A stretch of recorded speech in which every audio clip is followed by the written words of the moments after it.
Ready on his second attempt. That one is no good. They battle for it. Loose ball. Recovered Marvin. He scores. Pushes into Hubert Davis. 8 seconds. Davis trying to get free. Over to Fox. Fox, baseline. Up for the shot. Good. Off the glass. Oklahoma calls timeout. But the game is over. The game is over. Carolina has upset number 1 Oklahoma. With 20 seconds left to play. Goes back to Michael Jordan. Jumper from out on the left. Good! 63, 62, 13, 12, 11. Georgetown with 1 timeout. Fred Brown looking. Oh, way to Worthy. Worthy 5. The Tar Heels are going to win the national championship. Rebounded by Weber. Michigan out of timeout. Weber front court. Carolina with foul. He takes the timeout. They're out of timeout. Technical foul. Technical foul. Brown gets it into Williams. Here comes Williams front court. Williams on the drive. Gets it back out the head. Long outside shot. Short rebounded. There. It's over. Carolina has won the national championship. How about them Tar Heels? They are the national champions. That's it! Make room for 2017. The Tar Heels are the national daggum champions. This is the Roy's Boys podcast with your host, Joshua Marlowe. Hey guys, welcome into this edition of the Roy's Boys podcast. It is Anthony Pagnotta with you. Of course, normally it is Josh Marlowe who hosts this podcast, but today I will be taking over for this interview with Jacob Turner. Of course, I want to remind you that the Roy's Boys podcast is presented by Carolina Electrical Services. And you can go back to our previous podcast because I'm forgetting the phone number, and you can find a way you can contact Jacob Marlowe, and he will take care of all your electrical needs for you. So we have Jacob Turner of Tar Heel Illustrated with us. We are going to talk a little bit of Carolina basketball, one of the guys that was on the front lines for both games so far this season. And Jake, how's it going, man? It's going good, Anthony. I appreciate you guys having me back on here. I guess it's my first time on the Roy's Boys podcast, but always enjoy working with you guys, and looking forward to talking some Carolina hoops.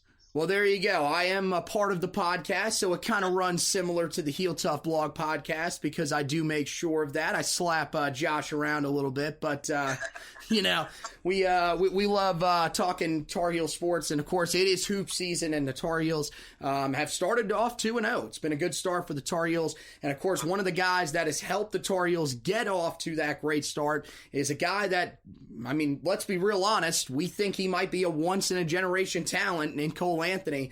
You know, you've seen this guy yourself. You know, how special is Cole Anthony, and do you think he's already ahead of Kobe White as opposed to where, you know, we saw Kobe White a year ago? Yeah, I think he is, Anthony. I think he's a little bit ahead of Kobe right now. I think you know, Cole's just a little bit more naturally talented than Kobe was, and that's no knock on Kobe. I think, like you mentioned, though, Cole's just kind of one of those once-in-a-generation type players. A lot of people aren't going to like this comparison, but I kind of compare him to Zion Williamson last year with, I think, and not in terms of his game, but in terms of the attention I think he'll be getting, and in terms of the potential of him being a number 1 draft pick if he keeps up what he's doing. But I think the biggest thing that stands out about Cole is he's really just an alpha dog, man. I mean, he's a leader on this team, make no mistake about that. You'll see him getting on guys. I remember specifically I was courtside for the UNCW game, and he was, you know, talking to a few guys and trying to get guys to huddle up. And I remember one time he was talking to Justin Pierce, trying to encourage him and tell him what, you know, something to do with his shot, I think is what it was. But Cole Anthony, he's a leader, man. He's a spectacular athlete. He's a spectacular scorer. Roy called him one of the best, I think, actually not one of the best, the best rebounding point guard coming out of high school he's ever seen. And we've seen that with, 34 and 11 in his first game, and then 20 and 10 in his second. So Cole Anthony's been spectacular, man. I don't think you can ask for anything more from him. And I do think he's a little bit ahead of Kobe, and I think his potential is a little bit higher than Kobe. But, I mean, you know, both of those guys are going to have really nice NBA careers regardless. So, you know, the fact that Cole is better than Kobe right now, That's saying a lot because, we all know how good Kobe was last year. Of course, yeah. No, I mean, no slight towards Kobe. We're just really trying to compare how good Cole is. And you mentioned it. I mean, look, 11 rebounds in the first game, 10 rebounds in the second game of the season. All of them defensive as well. And now, look, we talk about him on the offensive side of the ball. As a defender, like this is one of the better defending point guards that the Tar Heels have had in a while, right? I mean, I know it's only 2 games into the season, but he's definitely more than just a willing defender, which you hear a lot when people talk about point guards. Oh yeah, man, definitely. And he's just got a really solid all around game. I think he's really polished in everything. He's a guy that works really hard. You ask any of the guys after I think I asked somebody, I can't remember who it was. I think it was Leaky Black after the Notre Dame game. And kind of asked him what sets Cole apart. And he was just like his work ethic. Cole was going to get shots up after the game, after the Notre Dame game. He scored 34 points, and he was going to put shots up after the game. There was a photo circulating on Twitter of him doing that. So, yeah, his all-around game is really good. Not only can he score, not only can he rebound, he can defend really well, too. He's just super polished right now. And it's going to be really fun to watch him this year and see how he continues to grow, because I think his ceiling is extremely high. And believe it or not, I don't even think we've seen the best out of Kobe on either side of the ball yet. I think he has a super high ceiling that he'll continue to kind of showcase throughout the year. And obviously he won't have 34 and 11 every game, and I don't expect him to have a double every game. But he's going to be a guy that, as the season goes on, is going to get more and more attention from not only Carolina fans, but from people all over the country, because, he really is just that good at basketball. Well, you mentioned Leaky Black, and, so far this season, he's played a big role for this Tar Heel team like we thought he would. But he's really, he's had some struggles shooting the basketball. Is, this because maybe we overestimated what Leaky could be as a shooter, or do you think that maybe he's just still working through some things, especially after missing, a good period of time last year in his freshman season? I think it's a little bit of both, Anthony. I think one thing about Leaky coming out of high school is he was never really an elite scorer. He never really had that part of his game. He was always kind of that. I can't remember what he averaged his senior year, it was either his junior or senior in high school, but it was something like 10 or 12 points, 6 or 7 assists, 7 or 8 rebounds, something like that. So he's always had a really good all-around game, but he's never been an elite scorer. So to be honest, I'm not really sure what his ceiling is in terms of scoring-wise. I think his shot will improve. I've talked to some guys, and I think Roy's even mentioned it, and said that Leaky's shot is better than kind of what's been showcased so far in his career. So I think that will improve, but with Leaky, you get so many other facets of his game, because I think behind Cole, he's probably the second best distributor on this team, because Cole really hasn't showcased it yet. But Cole, he averaged double-digit assists in high school as well. So Cole's a really, really solid distributor of the ball too. But I think what Leaky can do is, I don't think you're ever going to be getting an elite score out of him. I think you might get a couple games where he gets up, in the 10, 15, 20 range, the higher 15 to 20 range on the, scoring wise. But I don't think he's ever going to be a guy that's going to, average, at least not this season. Maybe in the future as he continues to develop his shot.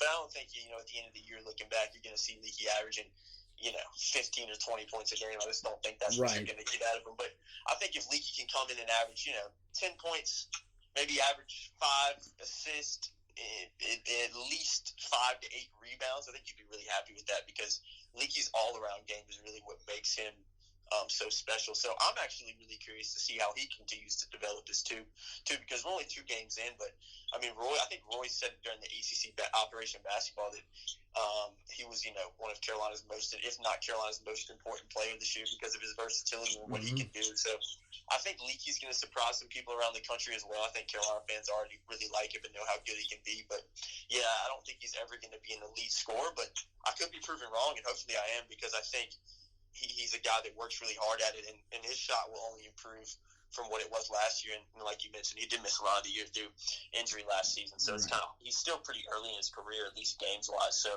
it'll be fun to see him continue to grow. But yeah, I think he's got the potential to be a better scorer, but I don't think you'll ever see an elite level scorer out of him. When you talk about development, one guy that has really taken a significant step early in the season and looks like an important part of this team and is thriving in that type of role is Andrew Platek.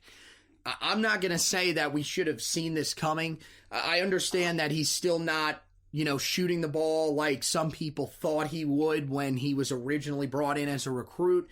But what he's doing so far this season, especially with just coming in and being able to take care of the ball, really moving the ball very well, this is, pretty interesting to see. And the biggest question is when Brandon Robinson comes back, do you think that he's going to be able to still have a significant role on this team? Yeah, I think so. I think Platek's improved a lot. I think he's a guy that's really shown how good he can, not how good he can be necessarily, but how much he's improved. A lot of guys talked about it last year that they really thought he was going to have a big year coming up last season. And he didn't really get an opportunity to play a lot. And he's always kind of said it in interviews and whatever it may be that, he just felt like he needed a consistent chance and a consistent run of games to be able to show what he can do. But a lot of guys have talked about him being, one of the most improved players on this team this season. And I think we've seen it in the first couple of games. He had some really big shots against Notre Dame. I remember one big three he hit late that kind of gave Carolina a little bit of a cushion in that second half. So I think what Platek can do is really be a big-time role player for this team. And, Carolina, if you look at Carolina right now, they don't have a ton of guys right now that are consistent scorers, or at least have proven they are. So getting consistent and getting some decent shooting numbers and scoring numbers from him, getting some rebounds, and it doesn't have to – I don't think he's going to be an assist guy, but if he can grab some rebounds, get some solid points, night in and night out, it's only going to help this Carolina team, because right now they're really searching for guys that can consistently, just provide, do something out there, not just come out there and take minutes, but go out there and produce as well. So I think he's going to be one of Carolina's most improved players this season. And based on what we've seen so far from him, I think there's a lot of reasons to be optimistic for what he can be this year. But, it's kind of make or break time for him as well. He's getting a little bit deeper into his Carolina career. He's an upperclassman now. So he's really, really got to come in and be consistent this season if he wants to have a real role on this team going forward. So based on what I've seen from him so far, though, through the first two games, I think he's definitely going to be considered one of Carolina's most improved players. And I think you can just tell by the way he plays. He's just 100 times more confident than he's ever been. So really happy for him, and that's really good to see. And hopefully that continues throughout the season. Yeah, Platek has been a nice surprise off the bench for Carolina. And then, of course, the other night against UNC Wilmington, Justin Pierce was a nice surprise. Early on, it looks like Justin Pierce is the guy that's just a little more comfortable with, the pace of of playing on an ACC team, playing with a bigger team. So far early in the year, is this kind of where you expected the transfers to be at with both Pierce and Kelling? I'm a little bit surprised at what Keeling's done so far. I think Keeling he's looked a little bit shell-shocked out there at times. I'm not trying to knock on him at all. No, you're right, though. Yeah, I agree. He looks a little bit shell-shocked. I think my boss over at Tar Heel Illustrated, AJ, our publisher over there, said that he almost looks like he's trying to cram 4 years into one at Carolina. He's trying to do a little bit too much. He's trying to make things happen a little bit too often, when if he would just kind of slow down and play his game, he would look a little bit better out there. But yeah, I think Keeling I've been a little bit surprised with in terms of him not playing as well as I thought he would.